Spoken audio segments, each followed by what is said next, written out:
Hier, l'idée même de négocier avec Moscou semblait taboue. Aujourd'hui, un mot a franchi les murs de Bruxelles. Dialogue. Pendant des années, l'Europe n'a juré que par les sanctions, les mises en garde et les ultimatums. Aucun compromis, aucun espace pour une discussion avec la Russie. Mais ces dernières heures, quelque chose a changé. Le ton, autrefois intransigeant, laisse soudain place à une réalité tout autre. Un éditorial percutant venu d'Occident vient de remettre en question la stratégie européenne. Là où le mot « négociation » semblait interdit, il s'inscrit à présent noir sur blanc dans les échanges de Bruxelles. La surprise est immense. Ce glissement n'est pas anodin. Il pourrait même marquer un tournant historique. Pourquoi ce basculement ? Car la stratégie du tout-sanction, malgré une multitude de décisions et de paquets successifs, n'a pas offert les résultats escomptés. L'Europe se heurte à ses propres limites. Inflation, ralentissement économique, divisions internes. Les conséquences concrètes du conflit en Ukraine ne sont plus une abstraction, mais un quotidien qui pèse sur chaque citoyen du continent. Aujourd'hui, refuser de voir ce changement de paradigme, c'est risquer de rater l'un des moments les plus décisifs de l'histoire contemporaine européenne. La stabilité, la sécurité et l'avenir du continent sont en jeu.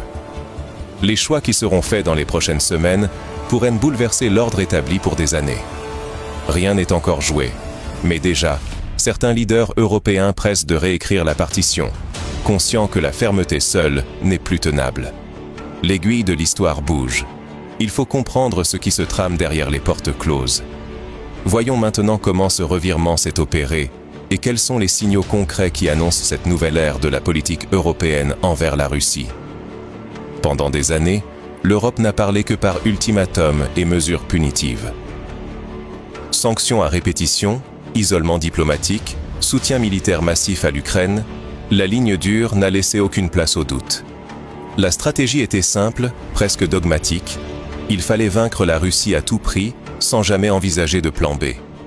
Chaque sommet à Bruxelles, chaque paquet de sanctions, chaque déclaration officielle servait à marteler le même message. Pas de compromis, pas de dialogue, seulement la pression maximale. Au sommet de cette intransigeance, la chef de la diplomatie européenne s'est imposée comme l'incarnation du jusqu'au-boutisme. Son nom, associé à une politique inflexible, est devenu le symbole de la volonté occidentale d'aller jusqu'au bout, quitte à s'enfermer dans une impasse. Mais après plus de 2 ans de guerre, le constat est implacable. Le conflit s'enlise, les fronts restent figés et les promesses de victoire s'éloignent. L'Europe qui pariait sur une résolution rapide découvre l'usure, la longueur et le coût d'une crise qui ne faiblit pas. Dans les rues et les parlements, la fatigue se fait sentir. Politiquement, socialement, le prix des sanctions et de la guerre pèse chaque jour un peu plus sur les ménages, sur les entreprises, sur la cohésion des sociétés européennes. L'opinion publique s'interroge, le doute s'installe. L'Europe a misé sa crédibilité, son unité et une part énorme de ses ressources sur une unique stratégie devenue intenable. Aujourd'hui, même les plus fervents partisans de la ligne dure comprennent que cette voie mène dans une impasse et que l'avenir exige un changement radical. Alors, comment expliquer ce revirement soudain dans l'attitude européenne ? Qu'est-ce qui a brisé le consensus autour de la fermeté à tout prix ? Les fissures de la politique européenne apparaissent au grand jour. L'Europe traverse aujourd'hui une zone de turbulence qu'elle n'avait pas anticipée. À force de miser sur la confrontation, les dirigeants européens ont mené leur continent droit dans une impasse, économique, politique et même sociale. La croissance s'essouffle. Depuis plus de 3 ans, l'économie européenne piétine. Les chiffres de la production industrielle stagnent, les investissements se raréfient et l'inflation s'installe dans le quotidien. Pour des millions de foyers, la flambée des prix se traduit par une perte de pouvoir d'achat, qui ronge la confiance et la stabilité jusque dans les classes moyennes. Les crises énergétiques se succèdent. Les approvisionnements sont devenus précaires, les ruptures dans le commerce extérieur se multiplient. L'industrie allemande, autrefois moteur du continent, s'inquiète ouvertement de l'avenir. Les marchés agricoles, de l'acier et de l'automobile paient le prix fort de ces bouleversements. Face à ces difficultés concrètes, la société européenne se crispe. La fatigue s'installe, palpable dans la rue comme à la table des négociations. L'inquiétude gagne du terrain. Insécurité de l'emploi, peur de l'hiver, inquiétude devant la capacité des États à protéger leurs citoyens contre la hausse des prix ou la pénurie de ressources essentielles. Ce climat d'incertitude favorise l'émergence d'une fracture politique. D'un côté, les partisans de la ligne dure réclament de ne rien céder, continuer coûte que coûte la politique de sanctions et de pression. De l'autre, les pragmatiques appellent à reconsidérer une stratégie qui a montré ses limites, prônant le réalisme et l'ouverture au dialogue pour stopper l'hémorragie. Dans les médias comme au Parlement, les débats s'enveniment. Le mot tabou, négociation, s'invite dans la conversation, parfois même chez ceux qui, hier encore, juraient ne jamais tendre la main à Moscou. Cette évolution marque une forme de reconnaissance implicite. Le coût réel de la confrontation n'est plus niable, et la promesse de victoire rapide s'est effondrée. L'idée d'un échec collectif s'immisce dans les discours officiels et les éditoriaux. Pendant ce temps, la Russie poursuit une trajectoire implacable. Moscou maintient sa fermeté sur tous les fronts et renforce sa légitimité stratégique. Sur la scène diplomatique, la Russie impose désormais ses propres rythmes. Elle marginalise Bruxelles, en privilégiant des discussions directes avec Washington, Kiev ou d'autres partenaires, et en dictant ses conditions, notamment sur les questions territoriales. Face à cet isolement, la voix de l'Europe s'amenuise. Ses canaux traditionnels d'influence perdent en crédibilité. La diplomatie russe, méthodique, parvient à imposer un nouveau tempo, forçant les capitales européennes à courir après l'agenda dicté ailleurs.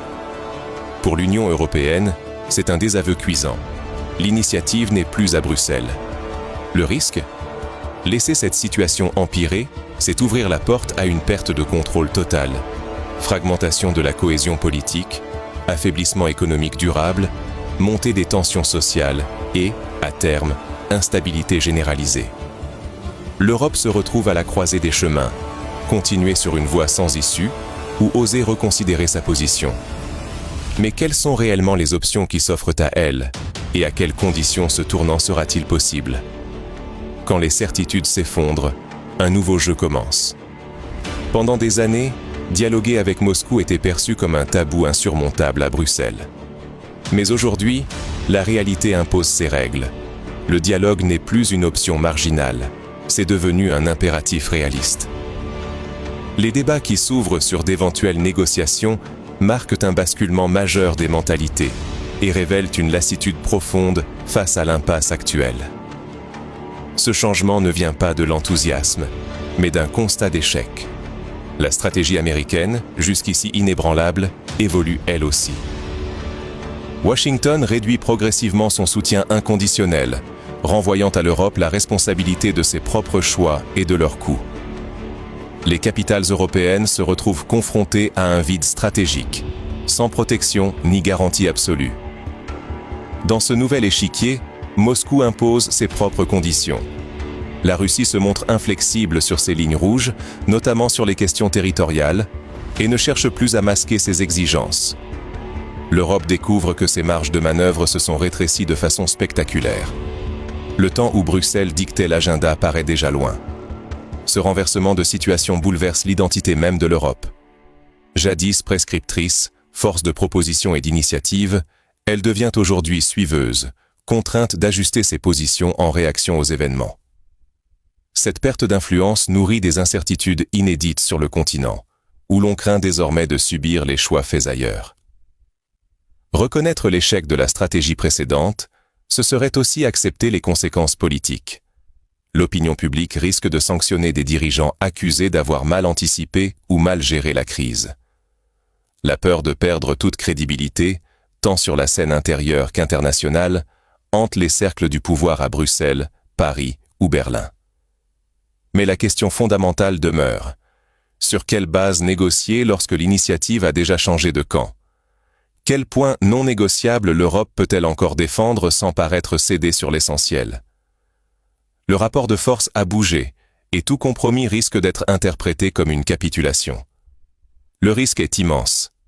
Si l'Europe ne parvient pas à s'adapter à cette nouvelle donne, elle pourrait perdre bien plus qu'une simple manche diplomatique.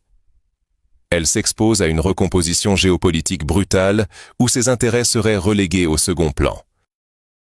Mais si elle sait saisir cette transition pour redéfinir ses priorités, elle peut encore préserver une partie de son influence et éviter le pire. Reste à savoir comment, concrètement, l'Europe et chaque citoyen peuvent agir face à ce tournant décisif. Quels leviers restent accessibles pour peser sur la suite? Dans chaque crise, il y a une opportunité de réinventer la stratégie. Aujourd'hui, l'Europe paie le prix fort d'avoir bâti ses politiques sur des slogans, sans jamais aller au bout d'un plan concret. Les formules choc ont masqué le vide stratégique, jusqu'à ce que l'évidence s'impose. Les promesses creuses coûtent cher, surtout quand la réalité frappe à la porte. C'est un avertissement limpide. S'accrocher à des postures idéologiques, c'est prendre le risque de foncer droit dans le mur. La première leçon à retenir, c'est que l'adaptation n'est pas un signe de faiblesse. Refuser de regarder la vérité en face, c'est s'enfermer dans l'échec. Dans ce contexte, la capacité à accepter la réalité et à ajuster le discours avant l'effondrement devient vitale. Changer d'angle avant qu'il ne soit trop tard, c'est préserver la crédibilité de l'Europe et éviter l'humiliation de devoir négocier sous la contrainte. Une stratégie n'a de valeur que si elle s'inscrit dans la constance et la lucidité. L'emballement émotionnel, qu'il vienne de la rue ou des plateaux télé, ne doit jamais dicter la politique internationale. Au contraire, seule la cohérence dans le temps permet de résister à la pression et de défendre efficacement ses intérêts. Reconnaître ses erreurs, ce n'est pas perdre la face. C'est oser tirer les leçons du passé pour rebondir. Les grandes puissances savent se remettre en question et réécrire leur feuille de route si la situation l'impose. L'Europe, aujourd'hui, doit faire ce choix si elle veut rester acteur et non spectateur du nouvel ordre mondial. Mais attention, le décor bouge encore. La simple ouverture de négociations ne signifie pas que la paix est proche ni acquise.